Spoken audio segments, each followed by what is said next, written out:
நானே உங்களுக்கு ஃபோன் பண்ணி சொல்லலாம்னு பார்த்தப்பா, அதுக்குள்ள நீங்களே ஃபோன் பண்ணிட்டீங்க பார்த்துக்கோங்க. அதெல்லாம் விடு, நான் ஒரு முக்கியமான விஷயம் சொல்லணும். ஏய், நான் சொல்றத முதல்ல கேளுங்க. அர்ஜுன் மாமாவும் சத்யாவும் சேர்ந்துட்டாங்க தெரியுமா? அதெல்லாம் சரி விடு, அதை விடு. நான் சொல்றத முதல்ல நீ கேளு. என்ன அருண், என்ன விஷயம்? சத்யாவும் அர்ஜுன் மாமாவும் சேர்ந்துட்டாங்கன்னு சொல்றேன், அதை பத்தி காதுல வாங்கிக்கவே மாட்டேங்கிறீங்க. நான் சொல்றத கேளுங்கிறீங்க. சொல்லுங்க, என்ன விஷயம்? இங்க பாரு, எங்க அப்பா உடனே கிளம்பி உன்னை வர சொல்றாரு. நான் இப்போ உங்க வீட்டுக்கு வருவேன், நீ உடனே கிளம்பி ரெடி ஆயிரு, நான் உன்னை கூட்டிட்டு வந்துருவேன். இங்க அருண், எப்ப? இன்னைக்கு தான். அப்புறம் எப்ப? இப்பதான். உங்க அப்பாட்ட உங்க அம்மாட்ட சொல்லிடு. என்ன அருண், நான் சொல்றது காதுலே கேட்க மாட்டேங்கிறீங்க. இங்க பாருங்க, அர்ஜுன் மாமாவும் சத்யாவும் சேர்ந்துட்டாங்களா. நான் அவையில பார்க்க அவங்க வீட்டுக்கு போலான்னு இருக்கேன். நீங்க என்னடானா இப்பவே வாரேன், உடனே கிளம்பி இரு, ரெடி ஆயிரு, அப்படி இப்படின்றியா? எதுக்கு இன்னைக்கே என்னை கூப்பிடுறீங்க? ஏன், மாமாக்கு என்னவா? இந்த எக்கத்தாலெல்லாம் என்கிட்ட பேசிட்டு இருக்காத சோனி, சொல்லிட்டேன். எங்க அப்பா உடனே கிளம்பி வர சொல்லி என்னைய திட்டுறாரு. என்னடா உன் பொண்ணாடி எத்தனை நாள் அதில் போய் இருக்கும்? ஒரு நாள் இருக்கலாம், 2 நாள் இருக்கலாம், என்னடா 10 நாள் ஆச்சு? இப்படியெல்லாம் இருந்தா என்னடா பண்றது? ஒரு மாசமா இருக்கப்பல போனோமா வந்தோமான்னு இருக்கக்கூடாதா அப்படின்னு சொல்லி என்னதான் சோனி திட்டுறாங்க. தயவு செஞ்சு நீ கிளம்பி இரு, அவ்வளோதான் சொல்வேன். சரி, நான் ஃபோனை வைக்கிறேன். என்ன அருண், நீங்க பாட்டுக்கு ஃபோன் பண்ணீங்க, வா கிளம்பிடுன்றீங்க. நான் சொல்றத உங்க காதுலே எடுத்துக்க மாட்டீங்களா? ஏன், நான் இப்ப இது நாள் வரைக்கும் நான் வந்து இருந்ததே இல்லையா என்னோட அப்பா அம்மா வீட்ல? எத்தனை நாள் வந்து இருந்திருக்கேன், என்னமோ இப்படி பேசுறீங்க? அப்போலாம் நீ வந்த இருந்தா ஓகே, வந்து 2 நாள் இருக்கலாம், 4 நாள் இருக்கலாம். நீ போயிட்டு 10 நாள் ஆச்சு சோனி. தயவு செஞ்சு கிளம்பி வந்துரு, அவ்வளோதான். கிளம்பி ரெடி ஆயிரு. இப்போ நான் இன்னும் வந்து அழைச்சிட்டு வருவேன். என் அப்பாட்ட என்னால் திட்டு வாங்க முடியாது. என்னதான் இருந்தாலும் அவங்கெல்லாம் அந்த காலத்தில் வேற மாதிரி வாழ்ந்தவங்க, அதனால அவங்களுக்கு புரியாது சோனி. தயவு செஞ்சு கிளம்பிடு, வைக்கிறேன் ஃபோனை. பேசிட்டே இருக்க வைக்கிறேன். அருண், சோனி போக மாட்டி? எங்க? என்னடி எங்கங்கிற? சத்யா வீட்டுக்கு, சத்யாவை பார்க்க. என் புருஷன் ஃபோன் பண்ணி இப்பவே கிளம்பணுமா, அவங்க வீட்டுக்கு என்னை கூட்டிட்டு போறாராம். ஃபோன் பண்ணி சொல்லிட்டாரு, நான் எங்க சத்யா வீட்டுக்கு வரேன். யாரு, அருண் தம்பியா? இப்போ என்ன அவசரமா? உன்னை அருண் தம்பி தானே இங்கே இருன்னு சொல்லிட்டு போச்சு.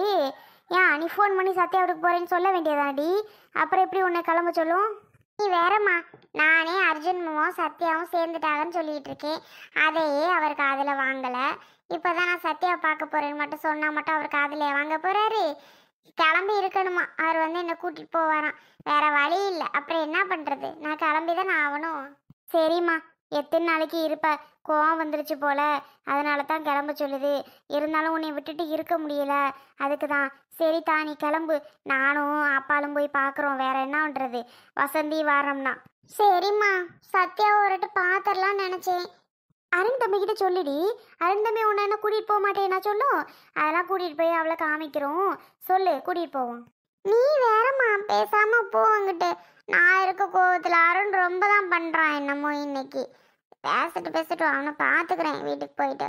அங்கே போகிறதுக்கே இஷ்டம் இல்லை. நம்ம வீட்டிலனா நல்லா இருக்கு, அங்கே என்னமோ போல இருக்கும். சரி ஓகே, அத்தை தான் பாவம். ஆனால் அத்தை நான் இல்லாமல் ரொம்ப மிஸ் பண்ணுவாங்க என்னைய. பரவாயில்ல, போய் தானே ஆக வேணும். ஆமாம்மா, அப்புறம் போகிறது இல்லையா? யாராக இருந்தாலும் புருஷன் வீட்டில் போய் இருக்கிறது தானே நல்லது. எத்தனை நாளைக்கு தான் அப்பா அம்மா வீட்டில் இருக்க முடியும்? அதுக்கு தான் அம்மா சொல்கிறேன், நீ கிளம்பு, நீ போ. ம், சரிம்மா. சத்யாவை ரொம்ப கேட்டேன்னு சொல்லுங்க. சத்யா நான் வரேன்னு வெயிட் பண்ணுறாளோ என்னமோ தெரியல, கேட்டேன்னு சொல்லுங்கம்மா. சரி, நான் போயிட்டு ட்ரெஸ் எல்லாம் பேக் பண்ணி வைக்கிறேன். ஆ, போடி. செல்வி, ஏங்க வாங்க. என்னங்க? என்னங்க சத்யா விட்டு கிளம்பலையா? சோனி எங்க? என்னங்கன்னு சொல்லிக்கிட்டு இருக்க? கிளம்புங்க டக்குன்னு போவோம். அதுக்கு இல்லை, சோனியா அவள் புருஷன் கிளம்ப சொல்லி வீட்டுக்கு கூப்பிட்டுட்டு இருக்கான். அதனால சொல்லி கிளம்ப போயிட்டா. அவள் போட்டுங்க, அப்புறம் என்ன பண்ணுறது? எத்தனை நாளைக்கு தான் நம்ம வீட்டில் இருக்க முடியுமா? அவளுக்கு அவள் புருஷனுக்கு தானே சண்டை வருது. என்னது, அருண் தம்பி கூப்பிடுதா? சரி சரி, அவங்க புருஷன் வீட்டில் இருந்தால் தானே மதிப்பு மரியாதை. போட்டு விடு. நீ எதுவும் போகக்கூடாதுன்னு எதுவும் சொன்னியா? ஃபஸ்ட்டு சொன்னேன் தான், அப்புறம் புரிஞ்சுக்கிட்டேன். நம்மளே பிள்ளைகளுக்கு சண்டையை உருவாக்கி விடக்கூடாது. அதுவும் புருஷன் கூட்டாதே கிளம்பிச்சுக்கன்னா போட்டும் நிம்மதியா, எந்த பிரச்சனையும் வராது பற்றிலா. ஆமாம். சரி நீ கிளம்பு, நம்ம போயிட்டு வருவோம். ஆமாங்க, நம்ம வாட்டுக்கு போயிட்டு வரலாம். வசந்தி வரேன்னு சொன்னான். ஆ சரி செல்வி, 2 பேரும் கிளம்புங்க போவோம். எடி சத்யா, என் செல்ல பொண்டாட்டி. இனியா இதுலையா அப்பாவும் அம்மாவும் எவ்வளோ அழகா இருக்கும்.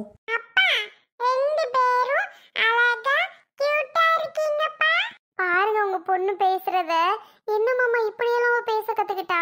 அவ எவ்வளோ பேசுறா, நீ வேற சத்யா. சத்யா ரொம்ப அழகா இருக்கு தெரியுமா? இந்த saree உனக்காகவே செஞ்ச மாதிரி இருக்கு சத்யா. இந்த ஜுவல்ஸ் போட்டோன்னே எவ்வளோ அழகா இருக்கு தெரியுமா? ச்சே, இந்த மாதிரி நாள்லாம் நான் என் வாழ்க்கையில மறந்துட போறேன், வரவே வராதோ, அவ்வளோதானோன்னு ஒரு கட்டத்தில் முடிவு பண்ணிட்டேன். ஆனா திரும்பி கடவுள் எனக்கு இந்த வாழ்க்கையை திருப்பி கொடுத்துருக்காரு. ஏன் தெரியுமா சத்யா? ஆமா ஏன்? சத்யா, நான் யாருக்குமே எப்போதும் கெட்டதுன்னு நினைக்கவே மாட்டேன் சத்யா. யாராவது ஹெல்ப்னு வந்து கேட்டால் உடனே அவங்களுக்கு என்ன ஹெல்ப்போ எல்லாமே செஞ்சிருவேன். அதனால தான் கடவுள் எனக்கு இந்த வாழ்க்கையை திருப்பி கொடுத்துட்டாரு பார்த்துக்க. பொய் சொல்லாதீங்க நீங்க. பொய் சொல்லாதீங்களா? ஆமா, என்ன வேணவே வேணாட்டீங்கல்ல. நான் தான் ஏதோ கோவத்துல தெரியாம பண்ணிட்டேன். அது கூட நீங்க இது பண்ணாம வேணாம்னு சொல்லிட்டீங்க. எனக்கு அவ்வளோ கஷ்டமா இருந்துச்சு தெரியுமா அர்ஜுன் மாமா? ஏ லூசு, நீ என்ன வேணாம்னு சொல்லும்போது நான் எவ்வளோ ஃபீல் பண்ணியிருப்பேன் அதை நினச்சி பாரு. நீ என்ன எப்படி வேணான்னு சொன்ன? நான் மறந்துட்டு போய் சொன்னேன். உங்களை மேரேஜ் பண்ண ஞாபகமே இல்லாம. ஆனா நீங்க என் மேல பாசம் வச்சுட்டு நான் ஞாபகம் வந்து என்ன வேணாம் நீங்க பத்திலா. சரி சரி மாமா, பழசெல்லாம் எதுக்கு பேசிட்டு. சாரியில் அழகா இருக்கண்ணா. அழகா இருக்குனாவா? சாமியெல்லாம் கும்பிட்டு முடிச்சதுக்கப்புறம் அம்மாட்ட சொல்லி உனக்கு திருஷ்டி சுற்றி போடணும். அவ்வளோ க்யூட்டு. நிஜமா பார்க்குற எல்லாருமே உன் மேலே கண்ணு தான். அவ்வளோ saree அழகா இருக்கு, ஜுவல்ஸ் அழகா இருக்கு, உனக்கே அழகா இருக்குன்னா பாரேன். இல்லை இந்த சேலை கட்டினதுனால தான் நீ அழகா தெரியுறியோ? அர்ஜுன் மாமா அடி வாங்கிடுவேன் பாத்துக்கோங்க. அப்ப இந்த சேலை கட்டினதுனால தான் நான் அழகா இருக்கேன், இல்லைன்னா நான் அழகா இருக்க மாட்டேனா? இல்லை இல்லை, அழகுக்கே அழகு ரொம்ப கூடுதலாக இருக்குன்னு சொல்ல வரேன். உங்க பொண்ணுங்க 2 பேரும் எப்படி இருக்காங்க? என் பொண்ணுங்களுக்கு என்ன, தங்கத்துக்கு ஏன் 2 தங்கங்களா? எவ்வளோ க்யூட்டு ஏன் செல்லம். அப்பா மாதிரி அழகா இருக்கீங்களா? என்ன அர்ஜுன் மாமா, அப்ப அம்மா மாதிரி அழகா இல்லையா? ஷோ, அம்மா மாதிரி தான் சத்தியா. அப்பா மாதிரின்னு சொல்றீங்க? தெரியாதனமா வாய் விட்டு தவறி சொல்லிட்டேன் சாமி. ஆளை விட்டுறியா? நீங்க சொல்லணும் தானே நான் கேட்டேன், இல்லைன்னா நான் ஏன் கேட்க போறேன்? சொல்லல தாயே. இனியா இதுலயா போய் சாமி கும்பிடுவோமா? சரிப்பா. அப்பா கொழுக்கட்டை? கொழுக்கட்டை ரெடியா இருக்குமா? வாங்க போயிட்டு சாமி கும்பிட்டுட்டு சாப்பிடுவோம். என்ன சத்தியா, போலாமா? வாங்க மாமா போலாம். இன்னைக்கு தாண்டா பார்க்கவே எனக்கு திருப்தியா இருக்கு. உங்க எல்லாரையும் சந்தோஷமா பார்க்கறதுக்கு. நிஜமா தெரியுமா? சரி சரி விடுமா, சாமி கும்பிடுவோம். பிள்ளையார் தான் நமக்கு எல்லா வழியும் காட்டணும். மா, கொழுக்கட்டெல்லாம் அழகா இருக்கு. சத்யாவா செஞ்சா? ஐயோ ஐயோ, ஓ பொண்டாட்டிக்கு கொழுக்கட்டெல்லாம் நல்லா செய்ய தெரியுமாக்கும். ஏன்டா டே, உன் பொண்டாட்டி கொழுக்கட்டை செஞ்சான்னு சொல்றா? ஏமா பின்ன யார் செஞ்சது? சத்யா இல்லையா? ஆமா, அவ செய்யறா. அவளை இடி மாவு பிணைஞ்சுதா மட்டும் தந்துருமான்னே. என்ன ஒன்று வச்சுட்டா, தண்ணியை ஊற்று குழப்பி இட்லி மாவு பதத்துக்கு கொண்டு வந்துட்டா. என்னடி இது அப்படின்னு. அம்மாச்சி கொழுக்கட்டாக்கி அம்மாச்சி அப்படின்னா. எடி இட்லி மாவு மாதிரி இருக்குன்னு எங்கடி இதில் சுடு அப்படின்னு. அப்புறம் அதை அடுப்பில் வச்சு வதக்கி பண்ணி அப்புறம் கொழுக்கட்டை கொண்டு வராங்களே. என் பாடு பெரும்பாடா போச்சுடா ஓ பொண்டாட்டிக்கிட்ட அந்த வேலையை சொல்லி. ஐயோ, நான் சத்யா அந்த மாதிரி பிள்ளையாருக்கு சொதப்பி வச்சுட்ட. அர்ஜுன் மாமா, எனக்கு என்ன தெரியும்? நான் நல்லா தான் இருக்கும்னு நினச்சேன். கடைசியில் இப்படி ஆகும்னு. நான் இப்படி தான் இருக்குமோ ஒரு வேலை. அதுதான் ஜெய்வாவளோன்ட்டு என்ன யோசனையில் பண்ணேனே தெரில.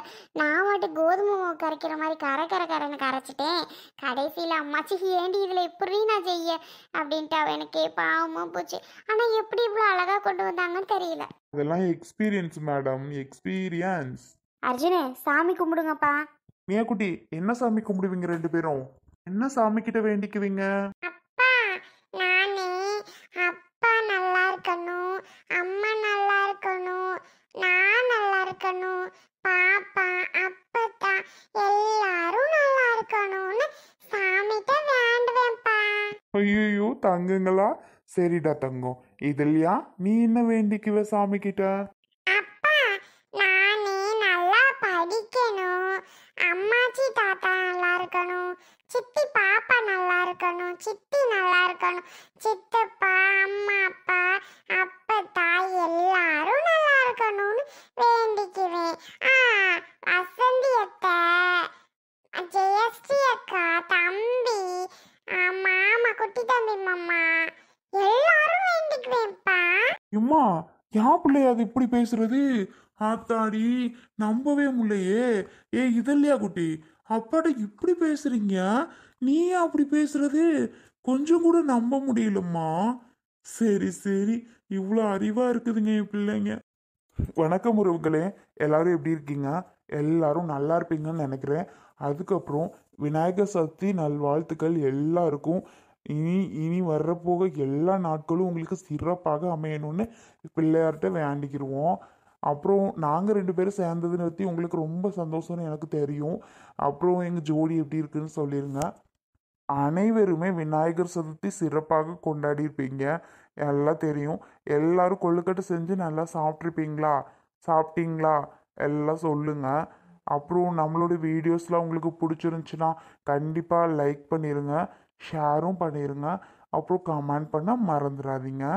அப்புறம் நான் சத்யா குட்டீஸ்க்கு எல்லாரும் எப்படி இருக்கோன்னு கண்டிப்பாக சொல்லுங்கள். நன்றி உறவுகளே, நாளைக்கு வீடியோவில் பார்க்கலாம்.